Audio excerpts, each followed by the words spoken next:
Peace,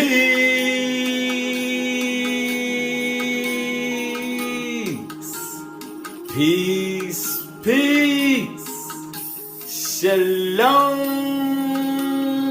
shalom, shalom, assalamu alaikum,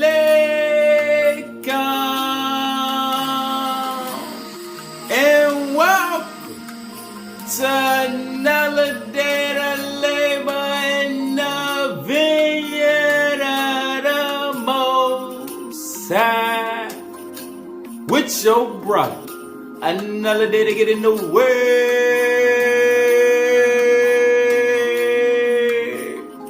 to see what the Most High got to serve. And what we eating on today is the Edenic Covenant, the covenant of the Adamic seed to bring heaven onto earth. Alright? Let's go into key 14, the 10th superscript. Thou shalt be the living covenant.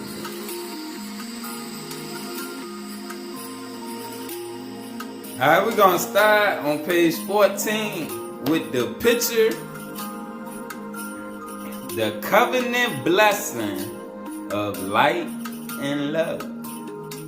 And you see the person encompassed within the presence of the dove. Alright? Remember when the dove came down on Jesus? He fully walked in the presence. The presence of light and love, which gave him the powers of Jah and the wisdom of the mother. Alright? Let's go to verse 297. The covenant ensures that we can connect with the divine and fulfill the I am that I am unity as one coherent field of energy.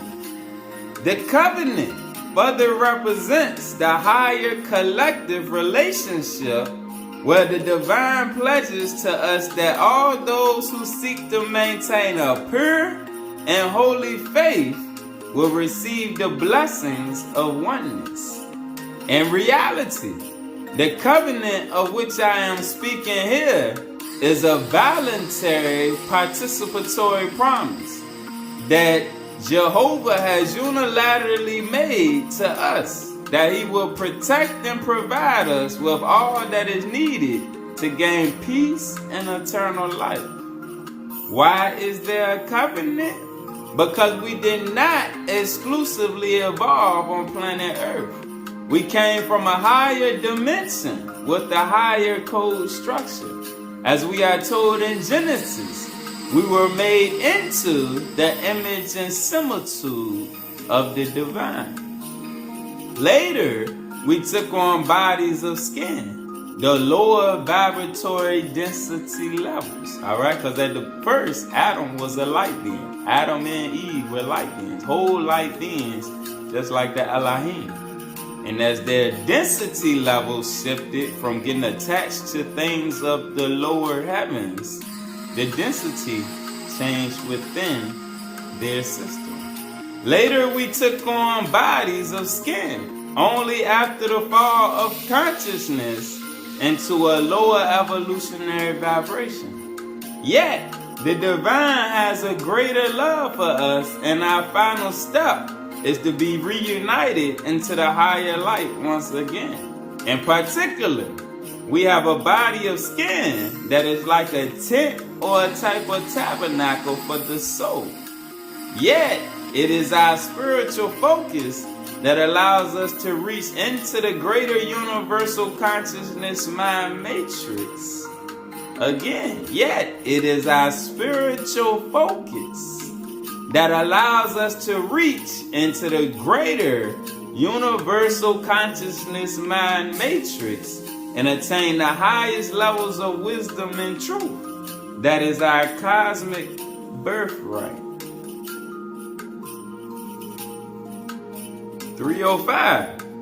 We, as the Adamic seed, male and female, have been given the promise of the most blessed covenant, which is to be in unity with the divine. All right, and in the Bible, that's in Amos chapter 3 and verse 2, when it says, of all of the families of the earth, only you have I known. All right, because there was an original seed that descended from the Elohim that still had that connection. As we acknowledge this, we understand why we chose to be here now for this great promise to be fulfilled.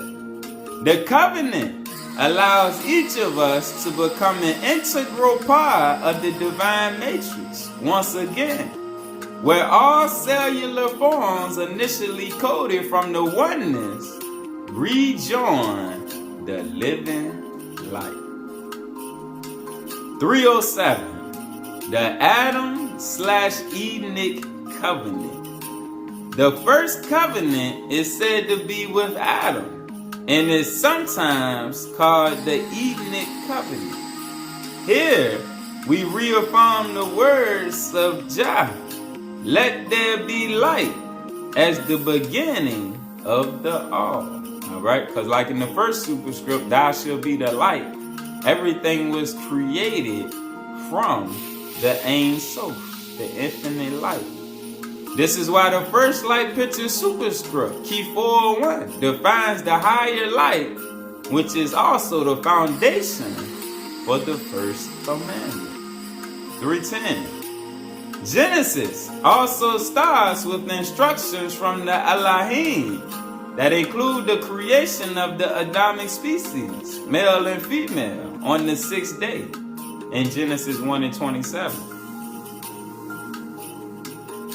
In this chapter of Genesis, the Elohim requests us to use the language of light to name the animals. That is, to determine their code structures. Our role in the heavens was/is to help in the generation and management of new life forms. Alright, pause. Let's get a precept to show that in the Bible. Let's go to Isaiah chapter 42, verse 6. I, the Lord, have called thee in righteousness, and will hold thy hand, and will keep thee, and give thee for a covenant, thou shalt be the covenant, and give thee for a covenant of the people, for a light to the Gentiles. Let's go to chapter 49, still in Isaiah, again verse 6. And he said, it is a light thing that thou shalt be my servant, to raise up the tribes of Jacob, and to restore the preserve of Israel. I will also give thee for a light to the nations, that thou mayest be my salvation unto the end of the earth. Wow. Alright, let's go into the keys. Let's go into the keys and get the definition of salvation.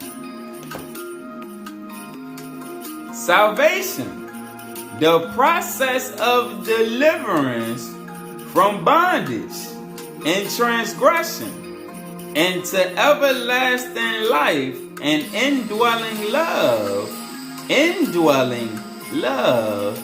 the mansion worlds of the Father.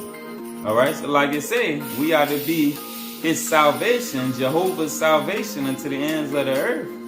And like it said, we was the ones given the covenant, so we are the ones that were sent to deliver the nations, the Gentiles also. Deliver them from bondage, which is to the flesh in the world, and sin, transgression against the cosmic law, into everlasting life and indwelling love, because the kingdom is within. So if you do not have the indwelling love, the external love is going to be false. All right? Oh, let's keep eating. Let's go back to the superscript. All right? Verse 3:11. Because the word covenant is not used in the first verses of the Bible, many scholars omit this as a covenant. Nevertheless, Genesis 1:27 and 28 speaks of a covenant type blessing that is given to Adam from Jehovah, from the Elohim, as follows. So the Elohim created mankind in their own image. In the image of the Elohim created them, male and female. He created them.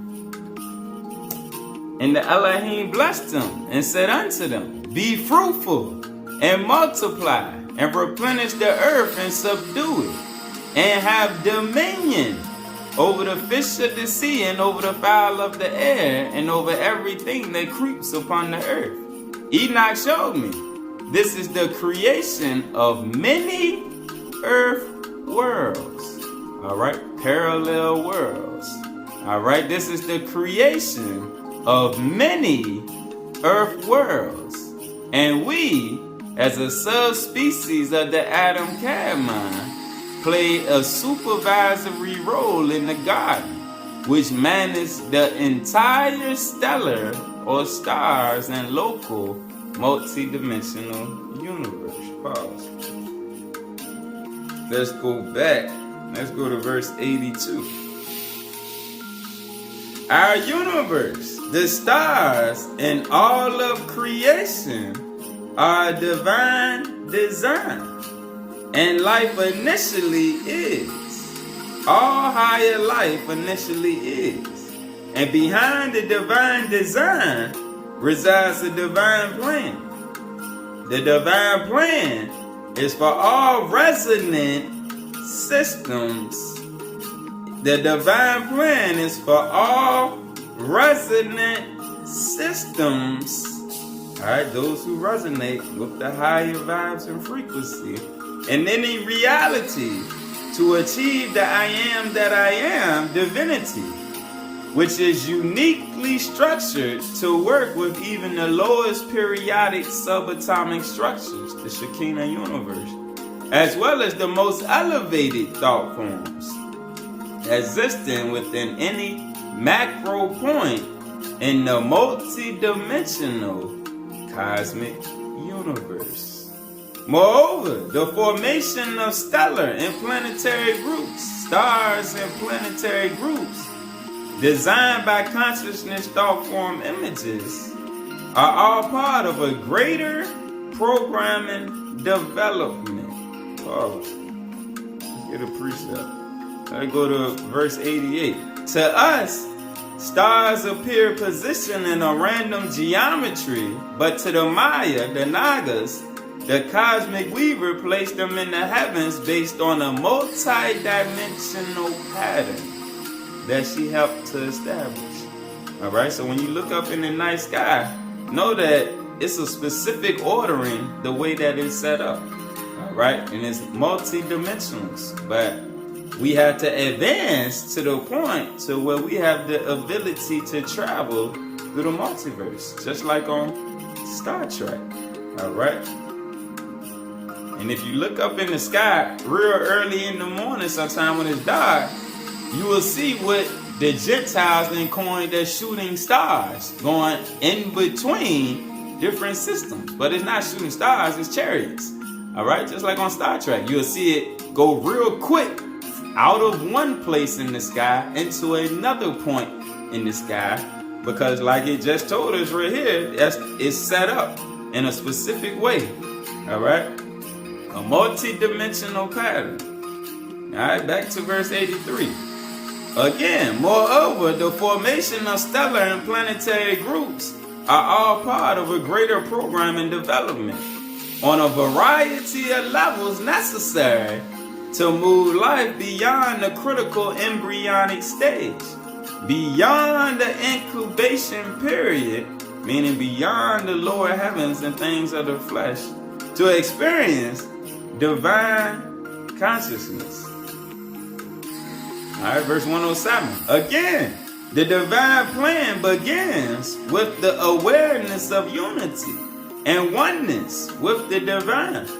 From our reality, we only see creation from a 3/4 dimensional perspective and do not see its unfolding complexity in the orchestration of higher life. Yet, our reality is based on divine thoughts, all right, programming from the watchers. Our reality is based on divine thoughts that unfold through consciousness. And the mathematical, geometrical / sound matrix is also generated from consciousness, which comes before all things. All right. Back to verse 312. That is why we were given the ability to name the animals in our life reality space, because we were managing the trees of creation in the garden of life. This garden was not on planet Earth, but within the pinnacle of the quantex, some Gnostics called the 13th eon. Pause. Let's go back to page 32 and get a visual of the quantex for soul advancement. And at the top, you'll see the 13th eon. All right? So these are all levels. And in the Pistis Sophia, Jesus explains it. All right? And if you want to know more about the quantex, my tag team partner, Perfect Shalom, did a dope video on the quantex. All right? And he explained it. All right? But let's get a precept for the 13th eon, or the definition rather. Let's go to the Pistis and get the definition of the 13th eon. The region that supervises and controls the 12 eonic realms. All right, so the 13th eon, the region that supervises and controls the 12 eonic realms, the lower heavens or experimental worlds where positive and negative programming or testing take place side by side. All right, so the region that supervises and controls the 12 eonic realms and monitors the realms of chaos. All right, so we were supposed to be like watchers, like the watchers ourselves, but we fell from our position. Back to the Superscript, verse 314. This may seem contrary to the biblical text for some until one continues to read Genesis 2, which brings forth the formation of Adam and Eve. And only later, after the fall, are they given garments of skin. All right, when the density levels shifted because their consciousness became intertwined with the lower heavens. Genesis 2:17. The Elohim also said, but you must not eat from the tree of the knowledge of good and evil, for when you eat from it, you will certainly die. We were there tending to the garden of life, the Gan Eden, we call paradise, with its many trees of creation. But we were instructed not to eat, that is, partake of certain realms in the creation experience, especially those under the influence of the tree of duality, which had been corrupted. When we ate of the tree of duality, we placed ourselves into that reality where we experienced death. Pause. Let's go to verse 294. In the case of humanity, or the Adamic seed, not all of humanity, we have the image of the Adam Kadmon, All right, because everybody does not have that image, like it tells us in the keys. Everyone does not have an overself. Alright, so in the case of the Adamic seed, we have the image of the Adam Kadmon, the primordial being of light, but have lost the striving, the affinity, and the interconnectedness we had within the divine kingdom. We now partake of only a limited existence, which can be called a cycle of life and death. Life, death, and rebirth. Go to verse 322.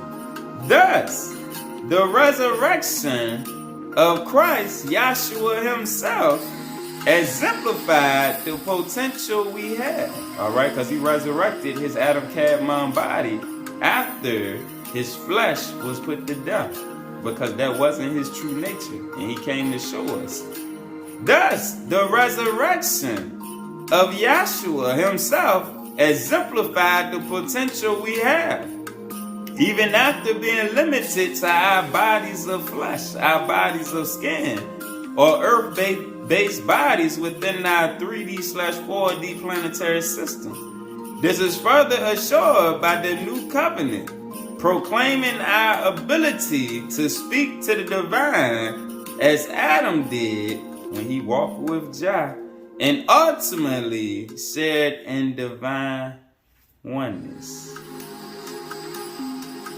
Alright, 229.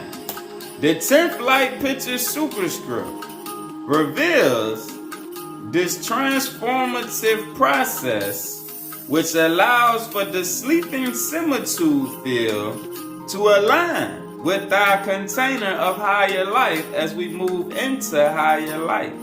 In this way, consciousness becomes the principal gate mechanism for hierarchical attunement and for happiness and joy while in this dimension.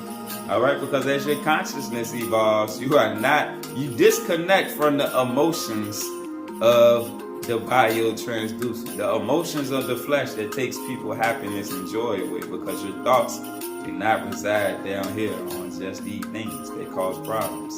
The thought-form domains of peace and love can be received by all who seek to be in service and move into harmony with the higher life.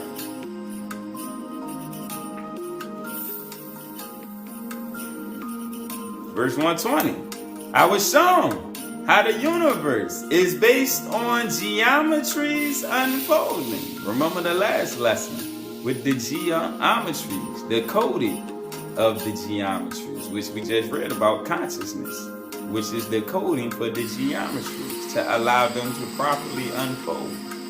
And superpositioning themselves through various frequency ranges. Ultimately, the local geometries will again reconnect with the multitude of higher dimensional geometries, as lattices connecting with those that exist beyond this space and time. Alright? Peace.